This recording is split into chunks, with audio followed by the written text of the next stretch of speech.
जानते हैं कि राष्ट्रीय पिछड़ा वर्ग मोर्चा के माध्यम से लगातार पिछड़े वर्ग को जागृत करने के लिए, संगठित करने के लिए और पिछड़े वर्ग के हक अधिकार के लिए लगातार संघर्ष किया जा रहा है। जाति आधारित जनगणना को लेकर और संख्या के अनुपात में ओबीसी को सभी क्षेत्रों में हिस्सेदारी मिले, इस बात को लेकर भी लगातार राष्ट्रीय पिछड़ा वर्ग मोर्चा के माध्यम से संघर्ष किया जा रहा है।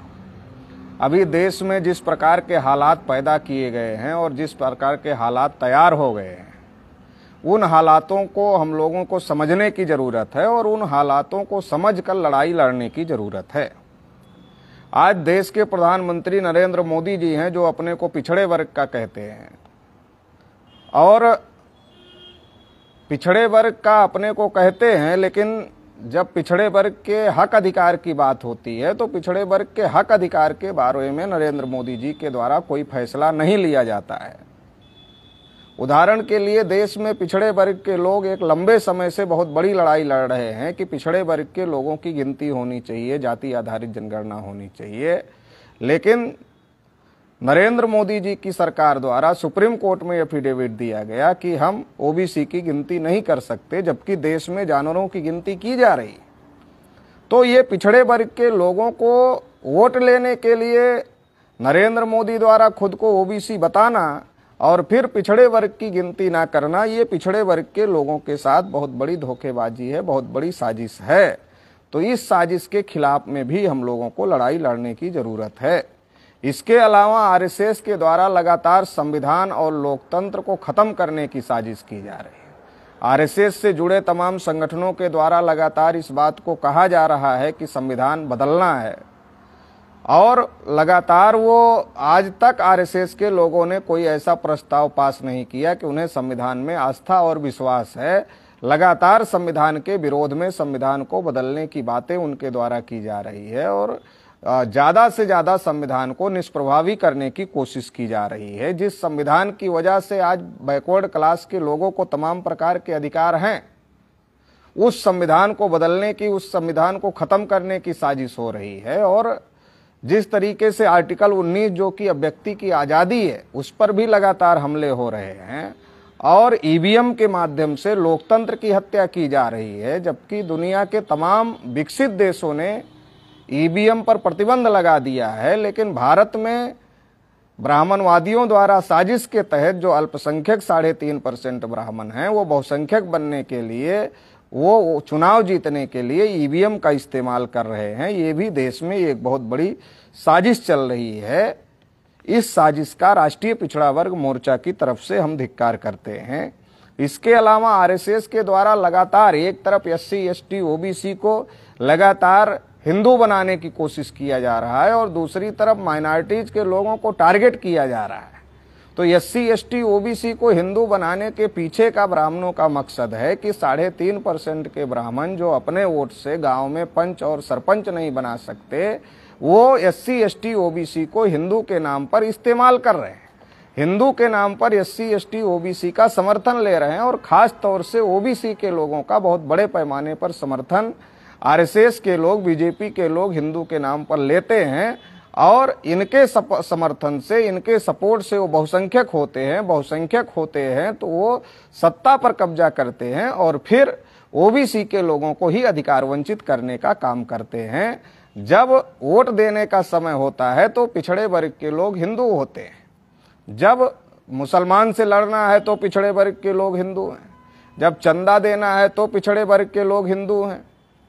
लेकिन जब पिछड़े वर्ग के हक अधिकार की बात आती है तब पिछड़े वर्ग के लोग आरएसएस के लोगों की, बीजेपी के लोगों की दृष्टि में हिंदू नहीं होते हैं, तब वो backward class, schedule caste, schedule tribe होते हैं और उनके हक अधिकारों को रोका जाता है। चूंकि जब राम मंदिर और बाबरी मस्जिद का आंदोलन चल रहा था तो देश में विनय कटियार, कल्याण सिंह, उमा भारती, प्रवीण तोगड़िया, रितंभरा जैसे तमाम बैकवर्ड क्लास के नेताओं का इस्तेमाल किया गया, जबकि उस समय मंडल कमीशन की लड़ाई चल रही थी। ओबीसी को उनके हक अधिकार मंडल कमीशन की लड़ाई से मिलते, मगर उस लड़ाई को डाइवर्ट करने के लिए ओबीसी के लोगों को कमंडल की लड़ाई में लगाया गया और आज जब मंदिर का ट्रस्ट बना तो एक भी ओबीसी को उस ट्रस्ट में शामिल नहीं किया गया। इससे ये बात प्रमाणित होती है, ये बात साबित होती है कि आरएसएस बीजेपी के लोग और ब्राह्मण देश में पिछड़े वर्ग के लोगों का खुद को बहुसंख्यक बनने के लिए, खुद राज करने के लिए इस्तेमाल कर रहे हैं और पिछड़े वर्ग के लोगों को इस्तेमाल करके फेंकने का काम कर रहे हैं और पिछड़े वर्ग के लोगों को अधिकार वंचित रखने का काम कर रहे हैं। इस साजिश से भी पिछड़े वर्ग के लोगों को सतर्क रहने की जरूरत है। और जिस प्रकार से आरएसएस बीजेपी के द्वारा माइनॉरिटीज के लोगों को टारगेट किया जा रहा है, उससे देश पर एक और विभाजन का खतरा पैदा हो जाएगा। क्योंकि हमारे महापुरुषों ने अखंड भारत बनाने का काम किया था, विश्वगुरु बनाने का काम किया था, लेकिन आज ये लोग भारत को अखंड भारत बनाने के बजाय भारत को तोड़ने के प्रयास में लगे हुए हैं। इस साजिश को पिछड़े वर्ग के लोगों को समझने की जरूरत है। इसके अलावा हमारे महापुरुषों की, बुद्ध की, अशोक की तमाम जो गौरवशाली विरासत है, उस गौरवशाली विरासत को दबाने का, उनके ऊपर ब्राह्मणवादियों द्वारा कब्जा करने का षड्यंत्र किया जा रहा है। और ये एक बहुत बड़ी साजिश हमारी गौरवशाली इतिहास और विरासत से हमको दूर रखने के लिए किया जा रहा है। तो इस साजिश का भी हम राष्ट्रीय पिछड़ा वर्ग मोर्चा की तरफ से धिक्कार करते हैं और इसका विरोध करते हैं। एक तरफ आरएसएस के लोग दिन रात राष्ट्रवाद का नाम लेते हैं। राष्ट्रवाद की आड़ में जितने देश में बम ब्लास्ट हुए, उसमें से बहुत सारे ब्लास्टों में आरएसएस के लोगों के हाथ सामने आए, चाहे वो मालेगांव का ब्लास्ट हो, चाहे वो नांदेड़ का ब्लास्ट हो। अजमेर ब्लास्ट में उनके एक कार्यकर्ता को आजीवन कारावास हो गया। गौरी लंकेश की हत्या का मामला हो, ऐसे तमाम जो मामले आए, उन मामलों में आरएसएस के लोगों के ऊपर आरोप लगे और उनके लोगों को पकड़ा गया। इसके आधार पर यह बात साबित होती है कि आरएसएस के लोग देश में आतंकवादी गतिविधियों में भी शामिल हैं। इसलिए ये जो तमाम प्रकार की साजिश आरएसएस के द्वारा देश में हो रही है, बीजेपी के द्वारा देश में हो रही है, इसका हम लोग धिक्कार करते हैं। और हम लोग ये भी मांग करते हैं कि आरएसएस जैसे संगठन के ऊपर जो देश में नफरत फैलाने का काम कर रहा है, जो देश में बम विस्फोट जैसी गतिविधियों में उसका नाम सामने आ रहा है, तो जो बम विस्फोट करने में लगे हुए हैं, जो नफरत फैलाने में लगे हुए हैं, ऐसे संगठन पर पाबंदी लगाई जाए। और देश में जो संविधान और लोकतंत्र आरएसएस की वजह से, बीजेपी की वजह से खतरे में आ गया है, उसको बचाने के लिए तमाम जो बैकवर्ड क्लासेज के लोग हैं, शेड्यूल कास्ट, शेड्यूल ट्राइब के लोग हैं, उनको एकजुट होना चाहिए। क्योंकि इस संविधान से, इस लोकतंत्र से अगर सबसे ज्यादा बेनिफिट किसी को हो रहा है तो वो अधिकार हम लोगों को मिले हुए हैं, backward, schedule caste, schedule tribe को लोगों को मिले हुए हैं। संविधान लागू होने से पहले ब्राह्मणों द्वारा मनुस्मृति में हमको पढ़ने लिखने के अधिकार से, धन संपत्ति रखने के अधिकार से, बोलने सुनने के अधिकार से, कुर्सी पर बैठने जैसे तमाम प्रकार के मौलिक अधिकारों से वंचित रखा गया था। इसलिए भारतीय संविधान में जो अधिकार हमको मिले हैं, उन अधिकारों की रक्षा करना जरूरी है, उनको बचाना जरूरी है। क्योंकि आज आरएसएस बीजेपी की गवर्नमेंट में संविधान को खुलेआम जलाया जा रहा है, उनके लोग रोज संविधान बदलने की बातें कर रहे हैं। तो ये जो साजिशें हो रही है, इसको अब बर्दाश्त नहीं किया जा सकता। इसलिए 6 अक्टूबर को आरएसएस के हेडक्वार्टर पर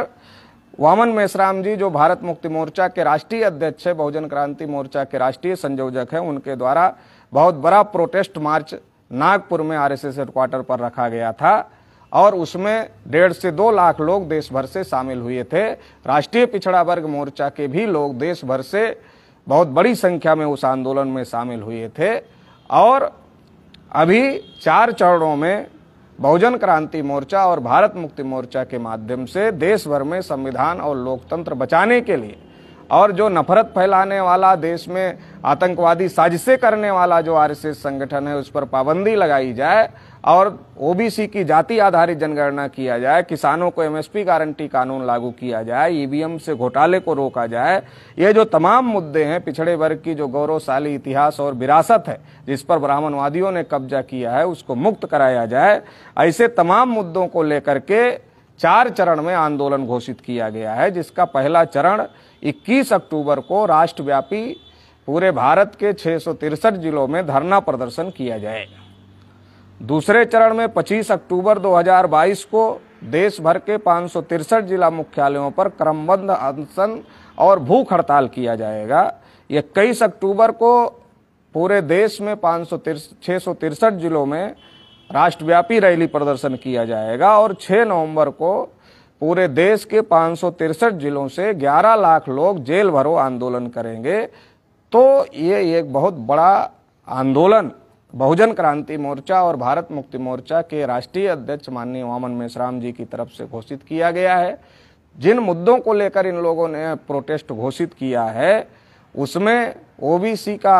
जो सबसे बड़ा मुद्दा है जाति आधारित जनगणना का, किसानों का जो मुद्दा है एमएसपी गारंटी कानून का, इसके अलावा संविधान लोकतंत्र बचाने और देश के विभाजन करने वाली जो ताकतें हैं उनके खिलाफ कार्यवाही करने और देश को अखंड बनाए रखने के लिए जो ये आंदोलन बहुजन क्रांति मोर्चा और भारत मुक्ति मोर्चा ने किया है, राष्ट्रीय पिछड़ा वर्ग मोर्चा की तरफ से राष्ट्रीय पिछड़ा वर्ग मोर्चा का राष्ट्रीय अध्यक्ष होने के नाते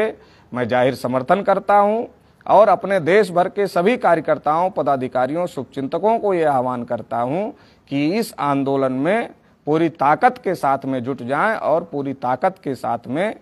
तन मन धन से शामिल होकर इस आंदोलन को सफल करने का काम करें, जिससे संविधान को बचाया जा सके, लोकतंत्र को बचाया जा सके और जो पिछड़े वर्ग के हक अधिकार आज़ादी से 75 साल में नहीं मिले उन हक अधिकारों को